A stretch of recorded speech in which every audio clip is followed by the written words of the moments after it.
제목 그대로입니다. 조원진 후보에게도 전화 건 이재명 후보. 어제 저희가 이재명 후보가 심상정, 안철수 후보에게 윤석열 빼고 다 뭉치자 통합정부를 제안했다라는 소식 전해드렸습니다. 두 후보 반응은 바로 냉랭했었는데 이번에는 강성보수로 분류되는 우리공화당 조원진 후보에게까지 전화를 걸어서 국민 통합정부를 제의한 것으로 확인이 됐습니다.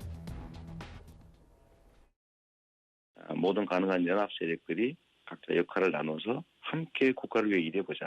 통합정부 또는 연합정부 이런 걸 하자는 것이죠. 어느 쪽도 혼자서 이기기 어려운 상황. 좀 마초적이라고 그럴까? 유세나 말씀하신 내용이나 행동이나 이를 보면 정말 무서울 정도입니다. 이런 분하고 같이 할 수는 없겠지만 이분을 제외한 또 진짜 국가의 발전과 국민의 삶을 개선하자고 하는 모든 정치 세력이 가능한 범위 내에서 협력하자. 채널에 단독 보도로 알려진 내용입니다. 예상 밖의 뉴스라는 평가가 많았거든요. 왜냐하면 이재명 후보가 조원진 우리공화당 대선 후보에게 서로 같이 할 부분이 많지 않냐라고 전화를 2번 걸고 문자도 보냈다. 어떻게 받아들이셨어요? 저는 이재명 후보가 굉장히 영리한 선거 전략을 쓰고 있다는 생각이 들어요. 푸틴 대통령이 전쟁 뻔히 할 거면서 마크롱 만납니다. 슐츠도 만나요. 평화를 이야기합니다. 다 뒤통수 치죠. 그런 게 보면 결국은 조원진 대표가 사실 이재명 후보가 손을 잡겠습니까? 이 불가능한 이야기거든요. 뭐 진중권 교수도 마찬가지입니다만은 그런데 전화를 하거든요. 이제 그 모습이 뭐냐면 결국 국민들에게 비춰지는 모습이 있는 거거든요. 여기 애쓴다. 그리고 또 함께 하려고 뭔가 노력하는 모습을 보인다라는 그런 어떤 이미지를 주는 거거든요. 예. 저는 그게 굉장히 어떤 면에서 보면 영리한 선거 전략이라는 그런 것인데. 그러니까 지금 사실은 윤석열 후보가 모자란 측면이 바로 그런 부분이에요. 아하. 그러니까 본인이 뭔가 필요한 사람이면 정말 예를 들어서 완전히 반대편에 있더라도 가서 도움을 요청하고 하는 게 그게 안 되더라도 정치라는 게 그렇습니다. 안 되더라도 그런 노력을 한다는 거는 한편으로 저분이 그래도 뭐 통합의 정치를 하려고 뭔가 얘는 쓰는구나. 그러니까 진짜 속내는 알 수 없어도 그렇죠. 중요한 건 형식이니까. 그 결과는 뭐 알 수 없습니다. 선거 끝나면 완전히 뭐 180도 바뀔 수는 있겠지만 그러나 또 선거라는 게 또 국민들에게 보여지는 모습은 있는 거거든요. 누가 조원진 대표한테 전화할 줄 알았겠습니까? 근데 전화하잖아요. 그리고 진중권 교수한테 전화하잖아요. 그러니까 그게 바로 이재명 후보가 가지고 있는 절박성. 그리고 이제 뭔가 해보겠다는 것들. 저는 그런 거는 사실은 야당도 이런 것들을 그냥 쉽게 넘어갈 일은 아니다. 그런 생각 듭니다. 예. 일단 이재명 후보의 제안을 받은 조원진 후보의 답도 좀 궁금한데요. 오늘 유세에서 조원진 후보가 이런 발언을 했습니다. 이재명 지사 어제 저한테 이재명 후보 전화 2번 왔습니다. 자기는 양당 제도보다는 다당제를 했으면 좋겠다. 국민 통합 정부에 같이 하면 안 좋으냐. 그래서 제가 당신하고는 절대로 못한다. 그랬더니 정책 연대하면 안 되냐 그래서 그것도 못한다 그랬어요. 박근혜 대통령이 죄가 없는데 감옥 가서 22년형을 받았어요. 선과 악이 무너진 거잖아요. 이재명이나 윤석열이나 도둑놈들은 도둑놈들 아닙니까? 바로 맞받아쳤어요. 지금 와서 국민 통합을 한다는 이재명의 말은 대국민 사기극이다. 무릎 꿇고 사과부터 해야 된다.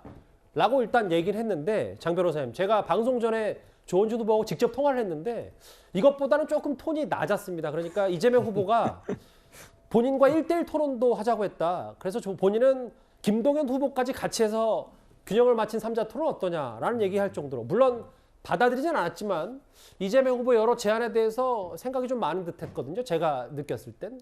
네, 그렇습니다. 일단 국민 여러분들이 보시기에도 사실 이재명 후보가 조원진 후보한테 전화를 했다는 게 의외의 모습이었을 수는 있어요. 그렇지만 생각해보면 2월 초에 그 친박단체 일부 지지자들께서 그 이재명 후보를 지지하는 선언을 민주당사 앞에서 한 적이 있었거든요. 사실 그렇게 본다면 뭐 정치라는 것이 또 왔다 갔다 할 수 있는 거고, 그리고 우리 이재명 후보가 계속 말씀하시는 통합과 화합, 그리고 정치 개혁을 말씀하시는데 그 통합이라는 말씀의 어떤 진정성이나 절실함이 좀 보이는 거고, 선거가 열흘 남았기 때문에 이제는 누가 더 절실한가의 싸움이라고 본다면 이렇게 제안하는 것 자체는 저는 굉장히 중요한 의미가 있다고 생각합니다. 예.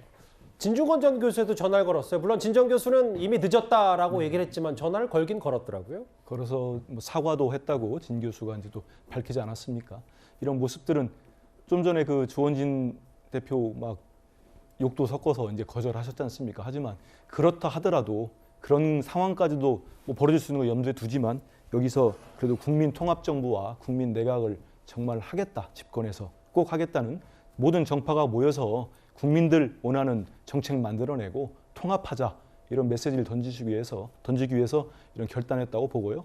이거는 뭐 어찌 보면은 야당이 뭐 국민의 힘이죠. 여기도 야당이기 때문에 뭐 부러울 수도 있고 하는데 후보만이 할 수 있는 의지와 결단이라고 봅니다. 그래서 뭐 비판하시는 분도 있겠지만은 알겠습니다. 이런 진정성이 있기 때문에 가능하다 이렇게 봅니다.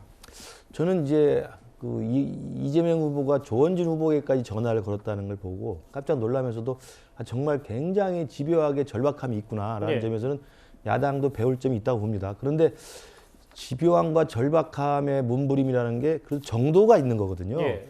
그리고 이제 아까 그 화면에 나왔습니다만 조원진 후보한테 이야기하면서 국민통합정부를 위해서는 다 할 수 있다. 그런데 윤석열만큼은 안 된다라는 거였잖아요. 예. 제가 볼 때는 윤석열 후보 그리고 윤석열 후보가 지금 공식 후보로 선출된 국민의힘보다는 그럼 조원진 후보의 우리 공화당이 낫다는 겁니까? 저는 국민들의 평균 정치 인식으로 본다면 그건 좀 과도한 저는 오바라고 생각합니다. 그래서 네. 물론 진중권 교수에게 전화하는 건 이해가 가요. 왜냐하면 진중권 교수가 탈진보이고 워낙 진보 쪽에 있다가 조국 사태 이후에 넘어오신 분이기 때문에 미안하다 이야기할 수 있고 할 수 예. 있지만 그게 그 절박함이라는 게 오바해서 국민의힘의 윤석열은 안 되는데 조원진은 된다. 이거에 누가 진정성이 있다고 믿겠습니까? 저는 그래서 이 절박함의 몸짓도 저는 정도를 지켜야 된다고 생각합니다. 예. 친박 조원진 후보에게도 전화를 건 이재명 후보 얘기, 통합정부 연일 외치고 있습니다. 이 주제 여기서 정리하겠습니다. 그리고 두 후보 검증 얘기도 해보겠습니다. 다음 주제 바로 넘어갑니다.